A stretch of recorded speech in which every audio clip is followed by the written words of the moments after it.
రవీంద్రరావు గారు కవితను సస్పెండ్ చేశారు, ఒక లెటర్ రిలీజ్ చేశారు. కేసీఆర్ ఆదేశాల మేరకు సస్పెన్షన్ అని ప్రకటించారు. కట్ చేస్తే ఆమె ఈరోజు మీడియా ముందుకు వచ్చారు. తనను సస్పెండ్ చేయడానికి కారకులు ఎవరు అనేది చెప్పకనే చెప్పారు. అది సంతోష్ రావు, హరీష్ రావు. ఇంతకుముందు కూడా ఆరోపణ చేసినప్పటికీ ఈరోజు మాత్రం హరీష్ రావుపై ఇంకా తీవ్రమైన ఆరోపణలు చేశారు. ఆయనే పార్టీలో ఉన్న మేకేవన్నే పులి, ఆయన ట్రబుల్ షూటర్ కాదు, ఆయనే ట్రబుల్స్ తెస్తారు, షూట్ చేసినట్టు నటిస్తారు, ఇట్లా రకరకాలుగా అలిగేషన్లు చేశారు. ఏంటి అసలు కవితకు మీరు అసలు నన్ను ఎందుకు సస్పెండ్ చేశారని కూడా ఆమె అడుగుతున్నారు. నేను పార్టీ వ్యతిరేక కార్యకలాపాలు ఏం చేశాను, నన్ను ఎందుకు సస్పెండ్ చేశారు అని ఆమె మిమ్మల్ని అడుగుతున్నారు. మీ పేరు పెట్టి మరీ అడిగారు. రవీంద్రరావు గారు కూడా గతంలో కేసీఆర్ను తిట్టారు. మరి ఆయన నన్ను సస్పెండ్ చేయడం ఏంటి అంటున్నారు. ఏం చెప్తారు? గుడ్ ఈవినింగ్ కళ్యాణ్ గారు, మీకు 10 టీవీ ప్రేక్షకులకి మరియు అనిల్ గారికి నమస్కారం. ఇప్పుడు ఎందుకు సస్పెండ్ చేశారనేది తెలియనంత అమాయకురాలు కాదు. గత కొద్ది కాలం నుంచి పార్టీ పైన, పార్టీ నాయకత్వం పైన, పార్టీలో ఉన్న కీలకమైన నాయకుల పైన తను మాట్లాడిన తీరు, ఆ మాట్లాడిన పదజాలం, మాట్లాడిన తీరు ఎవరికి లబ్ధి చేకూరుతుంది అనేది విషయం కూడా యావత్ తెలంగాణ ప్రజలు, దేశం గమనిస్తుంది. తెలియనంత అమాయకులు గారు ఏవో ఏవో ఇవి చేసినా అవి చేసినా అని ఇంత పొడుగు చాటభారతం చెప్పారో అవన్నీ కూడా విన్నాం. కానీ ఏవి చేయకూడదో కేసీఆర్ గారి కూతురుగా, పార్టీ నాయకురాలుగా, ఒక ప్రజా ప్రతినిధిగా, పార్టీకి వ్యతిరేకంగా ఏది మాట్లాడకూడదో అది మాట్లాడారు. అందుకనే ఆ మాటలకి అర్థమే అమెరికా నుంచి వచ్చినప్పుడు మాట్లాడాక సభలో విషయాలు, లెటర్ రాయడానికి సంబంధించిన అంశాలని, తర్వాత మొన్న మాట్లాడిన దాన్ని పార్టీ ఉంటేంది పోతేనండి ఏం భాష అండి అది. ఏ ప్రజానాయకురాలైనా, ప్రజా జీవితంలో ఉన్న ఏ నాయకురాలైనా కూతురు అంటే చాలా మంది ఘర్షణలు పెడుతున్నారు, ఆస్తుల పంచాయతీలు, కోర్టులు కేసులు పోతున్నారు. యువర్ ద లీడర్ కదా, లీడర్ని త్యాగం చేసిన అన్నారు కదా, ఆ పరిణతి ఎందుకు కోల్పోయారు?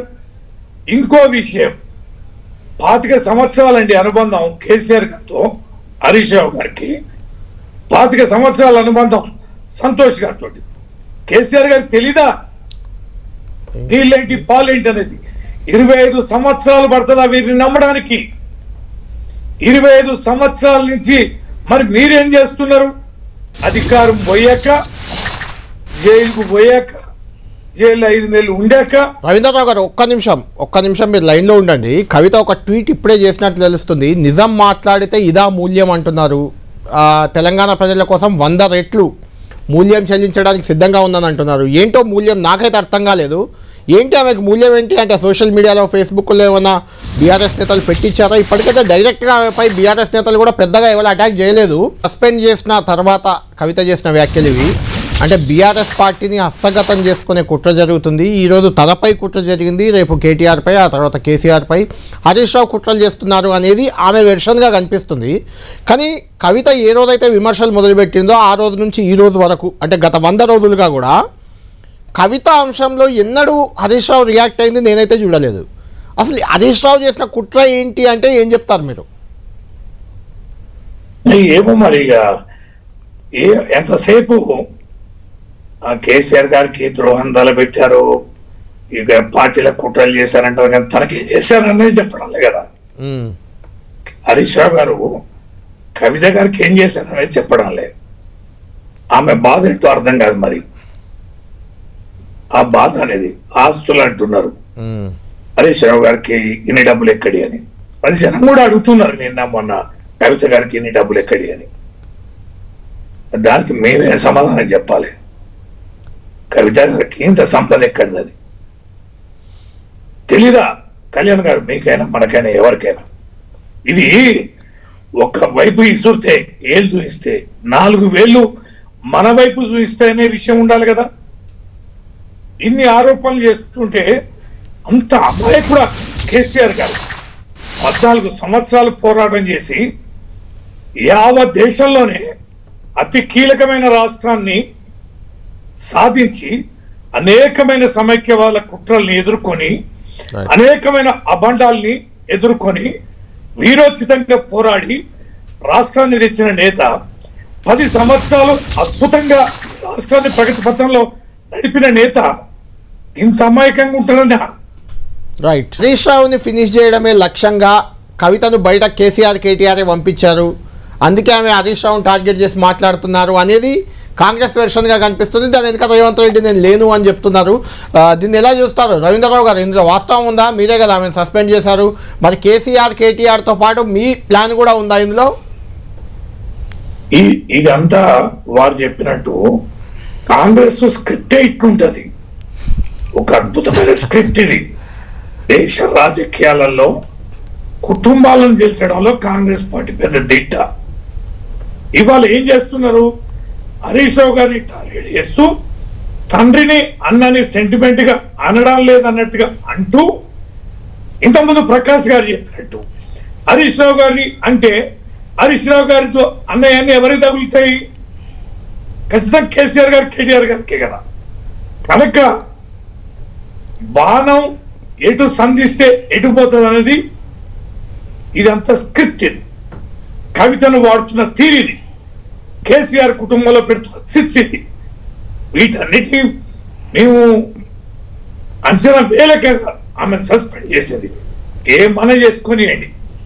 ఇవాళ ప్రతిపక్ష పార్టీకి అస్త్రంగా తయారయ్యేలా మాట్లాడుతున్న తీరు, కేసీఆర్ గారి ప్రతిష్టని దిగజార్చే తీరు, పార్టీని ఏ రకంగా అంతం చేసే తీరు, బీజేపీ తోటి ఎలియన్స్ అనేది ఆ రోజు మాట్లాడారు, పార్టీ ఉండేది పోతేందని ఈ రోజు మాట్లాడారు. ఎవరికి అక్కడికి వస్తున్నాయి? ఎవరి రాజకీయ లబ్ధికి ఇవి చేకూరుతున్నాయి? నీ మాటలు చేతలు కేసీఆర్ గారికి అక్కడికి వచ్చేటియా? మీరు అంటున్నా కడిగిన ముత్యం కేసీఆర్ గారు అవుతారా? నువ్వు మాట్లాడే తీరికి ఇది ఖచ్చితంగా ఒక్క విధానం ప్రకారం 2 జాతీయ పార్టీలు నడుపుతున్న తీరి. ఆమె ఈ 2 జాతీయ పార్టీలో ఇవాళ బందీ అయిందనేది వాస్తవం. కేసీఆర్ గారిని అంతం చేయడం కోసం 2 ప్రభుత్వాలు 2 జాతీయ పార్టీలకి కవిత తోడైందనేది అర్థమవుతుంది. ఇది ప్రజలకు అర్థం కాదుగా. ఇంతకుముందు వారు మాట్లాడుతూ అంటారు, తెలిసిందే కదా, మీరే అంటారు ఇది ఇట్లాంటి చర్చ ఉంది, ఇట్లాంటి ప్రచారం ఉంది, ఇది తెలుసు కదా అందరికీ. ఎవరు తెలుసండి? చూసిండ్రా? డబ్బులు పంచింది, లెక్కలు ఉన్నాయా? లోపల ఏం జరిగిందో తెలుసా? కుటుంబంలో ఏం జరిగిందో తెలుసా? తెలిసినట్టుగా గతంలో ప్రచారం ఉంది కదా, గదేమి చెప్పింది కదా. అంటే రవీంద్రరావు గారు ఇప్పుడు కేసీఆర్కి స్వయాన ఆయన కూతురు కవిత ఆమె చేసిన విమర్శలు, ఆమె చేసిన అలిగేషన్లు, ఆమె చేసిన వ్యాఖ్యలు, కాళేశ్వరంలో అవినీతి జరిగింది, హరీష్కి సంతోష్ చేశారని ఆమెనే చెప్తున్నారు, బీజేపీతో విలీన చర్చలు జరిగాయని ఆమెనే చెప్తున్నారు. అవి ప్రతిపక్షాలకు ఆయుధంగా మారవా? జనం నమ్మరా వాటిని? ఎస్, ఆ టాస్క్ ఆమె తీసుకున్నది. ఇవాళ 2 ప్రభుత్వాలు కేసీఆర్ గారు అవినీతిని బయట పెట్టలేకపోయినాయి. మీకు తెలీదా కళ్యాణ్ గారు? బీజేపీ 2వ టర్మ్ నుంచి కేసీఆర్ గారు ప్రభుత్వాన్ని లక్ష్యంగా ఎంచుకున్నది.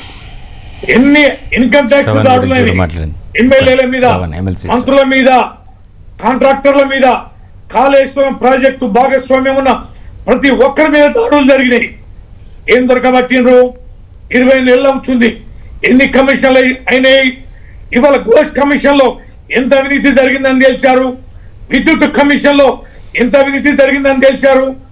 ఈ కమిషన్లు ఇవన్నీ తేలడాలే, కేసీఆర్ గారు దొరకడాలే, కేసీఆర్ గారి కుటుంబానికి రావాల్సిన గారు బయట వాళ్ళు చెప్తే నమ్మరని చెప్పేసి ఇవాళ కవిత గారి ప్రయోగం. ఇప్పుడు సీతారాం నాయక్ గారు చెప్పిన పాయింట్ ఇంకొక కొత్త పాయింట్ ఉంది. ఇది ఒక్కొక్కరి వెర్షన్ ఒక్కొక్క రకంగా ఉంది. గుత్తా సుఖేందర్ రెడ్డికి మాత్రం కవిత ఫోన్ చేశారట, తన రాజీనామాను ఆమోదించాలని కోరారు, ఆ లేఖ కూడా ఇచ్చేశారు. సరే, ఆ ఎమ్మెల్సీ ఖాళీ అవుతుంది, మీ జిల్లా ఎమ్మెల్సీయే, నిజామాబాద్ లోకల్ బాడీ. ఏం చెప్తారు? సీతారాం నాయక్ గారు చెప్పిన దాంట్లో ఏమైనా ఉందా? వాస్తవం ఉందా? అట్లా కూడా ఉందా ప్లాన్? నిజంగా కూడా చాలా అసహనం అవుతుంది. ఇక మంత్రుల పనితీరు, ప్రభుత్వ పనితీరు, ముఖ్యమంత్రి నడుతున్న పర్సంటేజ్ల పనితీరు, ఆ సెటిల్మెంట్స్, ఎమ్మెల్యేలు ప్రజల వ్యతిరేకత, ఇచ్చిన 6 గ్యారెంటీలు 13 హామీలు, ప్రజా వ్యతిరేకత చాలా తీవ్రంగా ఉంది. ఒక్కొక్క ఎమ్మెల్యేలు నియోజకవర్గాలు తిరగాలంటే చాలా ఇబ్బందులు పడుతున్నారు. అందుకనే దాంట్లో ఇమ్మడలేమనే పరిస్థితి అయితే వచ్చేసింది. ప్రజల్లో ఉన్న వ్యతిరేకత బీఆర్ఎస్ వైపు చూసేలా ఉంది. ఇలా ఏ గ్రామాలైనా చూడండి, కేసీఆర్ గారి నాయకత్వాన్ని కోరుకుంటున్నారు. మేము కేసీఆర్ గారిని ఓడించి తప్పు చేస్తామని ఇవాళ ప్రజలు భావిస్తున్నారు. స్వచ్ఛందంగా వేల మంది రోడ్ల మీద, ఏ జిల్లాలో, ఏ పట్టణంలో, ఏ పల్లెల్లో అయినా చూడండి. ఖచ్చితంగా సీతారాం గారు చెప్పినది వాస్తవం. కాంగ్రెస్ లో పోయిన ఎమ్మెల్యేలే కాదు, కాంగ్రెస్ పార్టీలో గెలిచిన ఎమ్మెల్యేలు కూడా కాంగ్రెస్ పార్టీ మునిగిపోయే నావైంది. వారు రేవంత్ రెడ్డి గారు మోడీ గారి ఎజెండా అమలు పరుస్తున్నాడు. బీజేపీని అధికారంలో తేవడానికి అవసరం ప్రయత్నం చేస్తాం తప్ప కాంగ్రెస్ ను బతికించే ప్రయత్నం చేయడం లేదనేది వాస్తవం.